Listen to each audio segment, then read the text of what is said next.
네, 안녕하십니까, 광닭입니다. 오늘은 날씨가 완연한 봄입니다. 오늘 낮 기온이 영상 15도를 기록할 정도로 아주 포근한 날씨가 이어지고 있네요, 며칠째. 이렇게 이제 봄 기운이 슬슬 완연해지기 시작하면 텃밭에 오늘 이작물 한번 길러보시는 게 어떤지 제가 추천드려보고 방법도 소개해드리고 또 좀 흥미로운 이야기거리 하나를 여러분들에게 들려드리려고 영상 준비해봤습니다. 오늘 소개해드릴 그 작물은 바로 완두콩입니다. 지금 보고 계시는 이 씨앗이 완두콩 씨앗입니다. 벌써 뿌려도 되나 하고 생각하시는 분들이 있을 수도 있는데요. 그 씨앗편에서 말씀드렸듯이 이제 이런 큰 종류의 씨앗들은 지금 파종해 놓으시면 이제 물을 흡수하면서 이제 씨앗이 잠에서 깨어나고요. 온도가 이제 자기가 발화 조건에 맞는 온도가 되면 제가 걱정하지 않아도 저절로 싹이 나와서 이제 성장을 합니다. 그러니까 제가 경기 북부니까 아마 전국 어디서라도 이제 완두콩 파종하셔도 될 것 같습니다. 재배도 쉽고 그런 작물이니까 한번 올해 한번 파종해 보시는 건 어떠신지 추천해 드리고 싶습니다. 제가 이제 오늘 영상을 소개해 드리려고 하는 이유는요, 크게 보면 두 가지의 목적이 있습니다. 하나는 아까 초반에 말씀드린 대로 이제 이른 봄에 이런 완두콩 한번 올해 재배해 보시라는 추천의 목적도 있고, 두 번째로는 이 콩류가 가지고 있는 재미있는 성질 하나가 있습니다. 그 재미있는 성질이라는 게 바로 질소 고정이라는 건데요.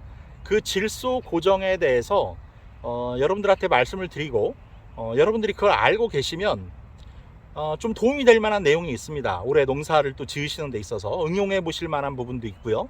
그래서 그 질소 고정에 대한 얘기를 제가 후반부에 한번 말씀을 드리려고 하거든요. 그러니까 이 파종 기술이야 별것도 없습니다. 그래서 이제 중요한 거 위주로 몇 가지만 설명을 드리고 그 질소 고정에 대해서 이제 후반부에 말씀을 드리도록 할게요. 자, 우선 파종법을 한번 보겠습니다. 파종법은 보통은 줄뿌림 아니면 전뿌림을 합니다. 이런 콩류는. 근데 이제 제가 오늘 보여드릴 방법은 전뿌림이고요. 저는 이제 보통 여기 비닐 멀칭을 해서 구멍을 뚫어서 파종을 합니다. 그런데 여러분들한테 이제 그 비닐을 씌우기 전에 파종하는 방법을 먼저 소개해드리기 위해서 아직 비닐을 씌우진 않았습니다. 자, 그리고 밑거름부터 한번 말씀을 드릴게요. 원래 콩류는요, 제가 말씀드리려고 하는 질소 고정에 효과가 있기 때문에 거름을 많이 필요로 하진 않습니다. 하지만 저는 밑거름을 좀 넣으라고 말씀을 드리고 싶어요. 왜냐면 그 질소 고정을 하기까지는 뿌리의 성장이라든지 시간이 좀 필요합니다. 그런데 밑거름을 좀 넣어 주셔야 초반에 생육에 좀 도움이 됩니다. 그래야 초반의 성장을 좀 왕성하게 갖고 갈 수가 있어요. 거름기가 전혀 없는 땅에다가 콩을 심으면 좀 느릴 수밖에 없습니다, 초반 성장이. 그래서 초반 성장을 위해서 밑거름을 좀 넣어 주시라 라고 말씀드리고, 많이 넣어 주실 필요는 없습니다.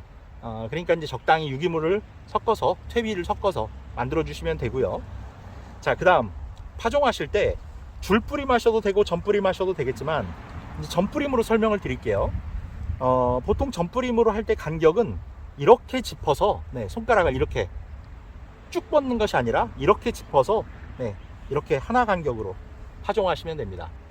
너무 넓게 하시면 땅이 낭비가 되고, 너무 좁게 하면 양분의 경쟁이 과도하게 일어나니까 그렇게 하지 마시고요. 지금 말씀드린 간격으로 하시면 되고, 깊이는요, 보통 씨앗 두께의 3배라고 얘기하는데 그 너무 얕습니다, 지금 이 콩류에는. 그래서 손가락 두 마디의 손가락 하나의 길이는 너무 깊고요. 손가락 두 마디 정도 깊이로 해서 심으시면 됩니다. 그런데 보통 전파종의 경우 씨앗을 3알 파종을 하라고 얘기를 하죠. 어르신들은 이걸 뭐라고 했냐면, 한 알은 새가 먹고, 한 알은 쥐가 먹고, 한 알은 내가 먹는다, 이런 의미로 파종을 하셨다 그래요. 그런데 이제 그런 의미도 있겠지만, 지금 방금 이제 그 어른들의 말씀도 무슨 말이냐면, 어떤 그런 쥐나 새에 의해서 소실이 된다 하더라도 빈자리가 없게 발화가 될 수 있도록 새알을 넣으라는 뜻입니다. 그리고 씨앗이라는 것이 생명이기 때문에 보관 중에 어떤 조건이 안 맞아서라든지 뭐가 어쨌든 간에 발화가 안 되는 씨앗들이 간혹 있습니다. 그러니까 안정적으로 발화가 돼서 빈자리가 없게끔 하기 위해서 한 구멍에 3알씩을 넣어주는 겁니다. 자, 그리고 또 하나, 이 완두콩은 독특한 성질이 있는데 자라면서 서로 덩쿨 손을 뻗습니다. 덩쿨 손을 뻗어서 서로 붙잡고 올라가는 성질이 있어요. 이 덩쿨 자체가 감고 돌아가는 게 나팔꽃처럼 감고 올라가는 게 아니고 덩쿨 손이 나옵니다. 그렇기 때문에 지금은 이제 꽂아놓지 않았지만 얘가 이제 성장을 해서 이 정도 싹이 자라면 전부 지주대를 꽂아줘야 됩니다. 그래서 서로가 서로를 좀 지지하고 지주대도 잡고 하면서 성장할 수 있어야 제대로 성장을 할 수가 있거든요. 쓰러지지 않고. 그래서 이 간격 사이사이에 나중에 또 지주대를 꽂아줄 겁니다. 그리고 이제 이렇게 세 개를 꽂아주면 서로 붙잡고 성장을 하게 되고요. 그런 효과를 노리기 위해서 새 알씩을 파종해 주라는 겁니다. 자, 이렇게 해서 이제 파종해 놓으시면 물도 주실 필요 없습니다. 지금은. 왜냐하면 지금 흙 보시면 굉장히 촉촉합니다. 겨우내 얼었던 땅이 녹으면서 이제 수분이 아주 촉촉합니다.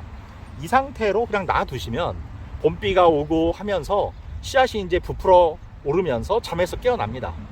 그러다가 온도만 딱 맞아주면 걱정하지 않아도 발화가 되니까요. 이렇게 파종하셔서 올해 한번 좀 알싸한 이 완두콩의 맛도 한번 보시고, 또 봄밖에는 이게 맛보기 어려운 작물이니까 또 봄에 그 맛도 한번 느껴보시고 그런 의미에서 재배를 해보시라고 하는 겁니다.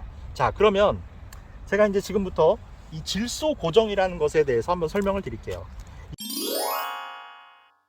자, 대부분의 콩류는 질소 고정이라는 그 성질이 있습니다.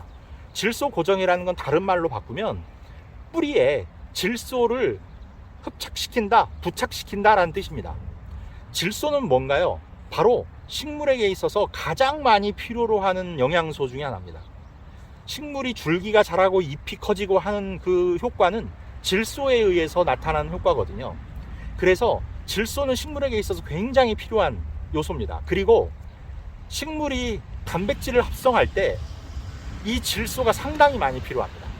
그래서 식물에게 있어서 질소는 없어서는 안 될 필수 영양소죠. 그런데 공기 중에는 약 80%가 질소입니다. 아주 널린 것이 질소입니다. 자, 공기 중에 이렇게 흩어져 있는 질소를 그럼 어떻게 고정시키느냐? 식물은 그런 능력이 없습니다. 그럼 뭐의 도움을 받아야 되느냐? 바로 미생물, 박테리아의 도움을 받아야 하는데, 그 박테리아의 이름이 뿌리혹 박테리아입니다. 식물의 뿌리, 특히 콩의 뿌리는요, 어떤 특정 호르몬을 분비를 합니다.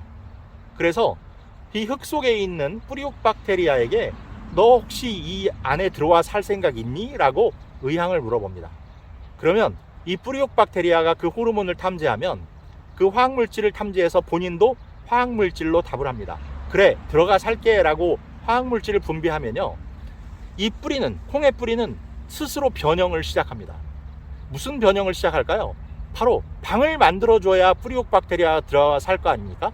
그래서 뿌리혹 박테리아의 그 뿌리에 뿌리혹 박테리아가 들어와 살 수 있도록 뿌리혹을 만들어줍니다. 그 뿌리혹 안에 박테리아가 들어와 살 수 있게 해주는 겁니다. 그러면 이 박테리아가 들어옵니다.